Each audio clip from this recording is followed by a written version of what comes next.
Halo, balik lagi di channel Zen Temanimek. Kali ini kita akan kembali membahas One Piece ya, chapter One Piece terbaru yakni chapter 1061 ya. Oke, nggak usah berlama-lama, kita langsung mulai masuk ke pembahasan. Chapter One Piece 1061 kali ini kita mendapat judul Pulau Masa Depan. Nah, judul ini akan langsung berhubungan dengan rute selanjutnya yang akan diambil oleh kru bajak laut dari topi jerami, yaitu di markas Dr. Vegapunk ya. Kita juga mendapat sampul cover yang ceritanya terhubung ke chapter sebelumnya ya, yang masih mengisahkan perjalanan dari Germa 66.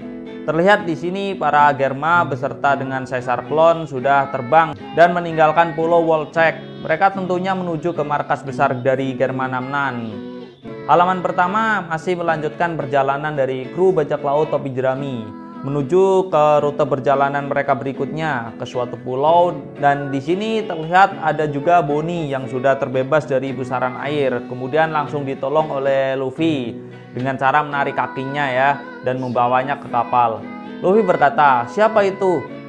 Nah, ini tiba-tiba keluar dari laut ya. Sementara itu Bonnie masih berada di bawah sana. Bonnie berteriak dan menangis saat melihat ke bawah. Franky pun sepertinya mendengar bahwa anak tersebut meneriaki sesuatu. Sanji juga ikut berteriak, katanya, "Lihat ke bawah."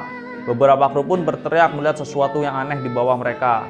"Cepat lari!" Setelah itu tiba-tiba di bawah kapal dari mereka terlihat ada sosok bayangan besar yang menyelimuti Thousand Sunny. Terlihat itu adalah ikan hiu raksasa seperti Megalodon yang ingin segera menerkam ya kapal mereka. Zoro berkata, "Heh hiu, tapi ini terlalu besar dan itu adalah logam." Kemudian Jinbe melihat hal yang paling buruk, yang dimana dia tahu bahwa Luffy tidak bisa berenang dan kemungkinan terburuk adalah dia akan masuk ke air ya. Jinbe berkata, "Franky, jaga kemudi dan bawa kapal ke tempat yang aman." Yap, beruntungnya mereka bisa terhindar dari serangan ikan hiu tersebut. Franky kemudian menggunakan Cut the Burst dan mereka sementara ini bisa menjauhi ya ikan hiu itu. Nah, namun tiba-tiba setelah kapal berhasil menjauh, ikan hiu itu malah mengeluarkan semacam rudal dari mulutnya. Makhluk tersebut pun menargetkan kapal dari topi jerami dengan menembakkan rudal dan langsung menuju target.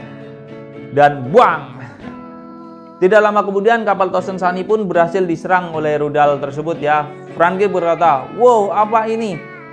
Lalu terjadi ledakan, itu berimbas ke semua kru topi jerami. Beberapa terjatuh.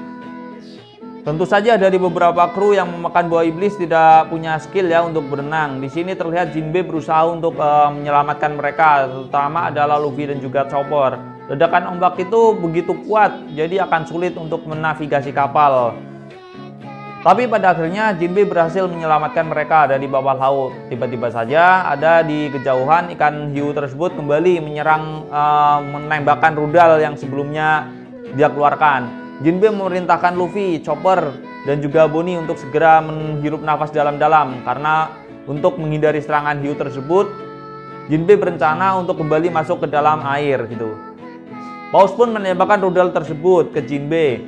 Sesaat saat mau kembali menembakkan rudalnya, tiba-tiba saja ada sosok robot yang sangat amat besar berada di belakang dari ikan hiu ini. Ikan hiu tersebut pun ketakutan dan kaget dengan seseorang yang berada di dekatnya.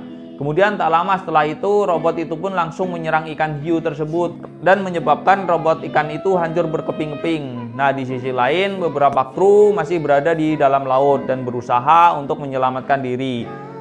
Mereka juga berusaha menyelamatkan teman-teman mereka yang tidak bisa berenang. Panel selanjutnya terpotong dan kita beralih ke pangkalan angkatan laut yang berada di dekat pulau dari Exnel. Di sini kita bisa melihat Tashigi beserta anak-anak kecil yang berukuran besar ya. Ini sempat kita lihat di Bang Hasrat, yaitu Mocha dan kawan-kawan. Tashigi berkata, "Semuanya waktunya untuk minum obat."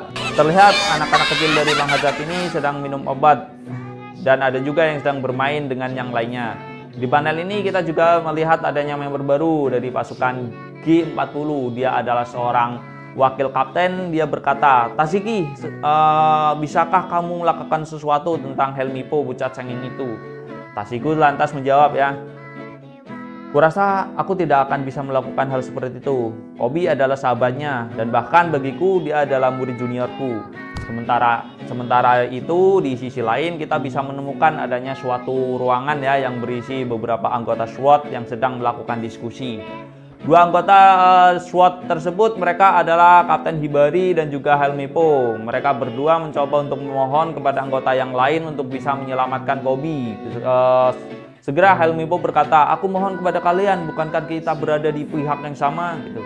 Sementara itu, Kapten Marinir Hibari pun juga berkata, "Aku mohon, Kobe telah melakukan banyak hal untuk membantuku juga." Kemudian Helmeppo kembali mengatakan bahwa dia menginginkan SWAT membawanya ke Pulau Bajak Laut untuk menolong Kobe. Nah, di dalam ruangan ini ada seorang yang pangkatnya di bawah Laksamana. Orang tersebut bernama Pangeran Cross. Pangeran Cross ini berkata, "Kita sedang berbicara tentang suatu pulau bajak laut. Di sini markas besar dariku. Jika kita mengganggu mereka, semua bajak laut akan keluar seperti lebah." Helmeppo lantas menjawab, "Tapi kita dekat dengan pulau itu, tidak bisakah kita mengeluarkan Serapin?" Kemudian Pangeran Cross itu berkata lagi, "Kalian berdua tenanglah sebentar. Kalian sudah lihat kondisi Drake bukan? Kalian perlu mengerti, kita tidak bisa melakukan apa-apa untuk sekarang." Kemudian berlanjut, kita menuju ke sebuah gua di dekat pulau kecil yang dimana Luffy, Bonnie, Chopper, dan juga Jinbe berhasil selamat dari ikan hiu robot tersebut. Bonnie melakukan perbincangan dengan Luffy. "Kalian tidak tahu siapa aku? Aku disebut sebagai salah satu generasi terburuk, sama seperti kamu. Nama kita berdampingan. Dan aku juga berada di Pulau Sambodi di 2 tahun waktu silam. Aku Bonnie, kita adalah musuh, ingat itu. Tapi terima kasih telah menyelamatkan aku." Luffy pun menjawab, "Jangan khawatir tentang hal itu." Bonnie pun sempat bertanya tentang poster buronan Luffy ya, mengatakan, "Kenapa rambutmu tampak putih di koran?" Hal itu memuat kegaduhan juga ya. Luffy lantas menjawab, "Itulah penampilanku saat aku merasa sangat bebas."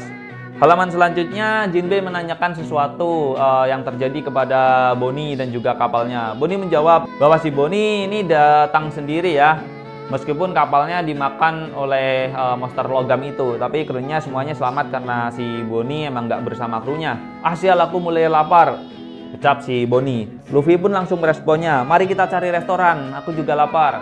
Chopper bertanya, "Luffy, apakah kau punya uang?" Bonnie pun memarahi Luffy. Dia bilang, "Tidak ada restoran di sini. Ini adalah pulau pemerintah." "Baik, sekarang aku akan memberitahu kau. Ini adalah Pulau Ehingnet. Mereka menyebutnya pulau 500 tahun di masa depan. Ini adalah pulau laboratorium di mana penelitian dari Vegapunk ini berada." Luffy kaget ya. "Vegapunk? Aku tahu nama itu."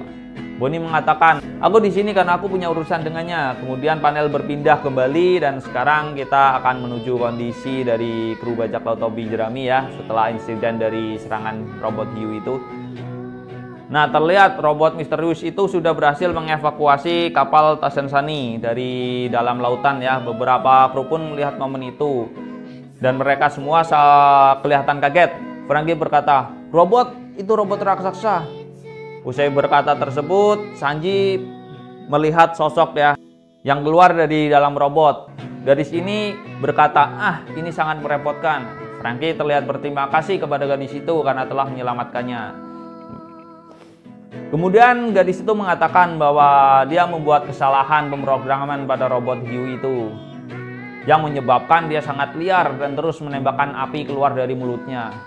Ngomong-ngomong, siapa yang bilang kalau aku menyelamatkan kalian para bajak laut? Aku dipekerjakan oleh pemerintah dunia. Namaku adalah Dr. Vegapunk. Nah, panel pun berakhir ya. Ini adalah panel terakhir dari chapter 1061 ya. Oke, pendapat Mimin, apa yang kita lihat kali ini yaitu gadis yang mengaku dirinya ada Vegapunk. Menurutku ini kurang tepat ya. Sebagaimana kita semua tahu, sosok atau siluet Vegapunk selama ini terlihat adalah seorang laki-laki tua ya. Dan saya berasumsi bahwa ini adalah robot buatan Vegapunk yang dia kendalikan dari jarak jauh.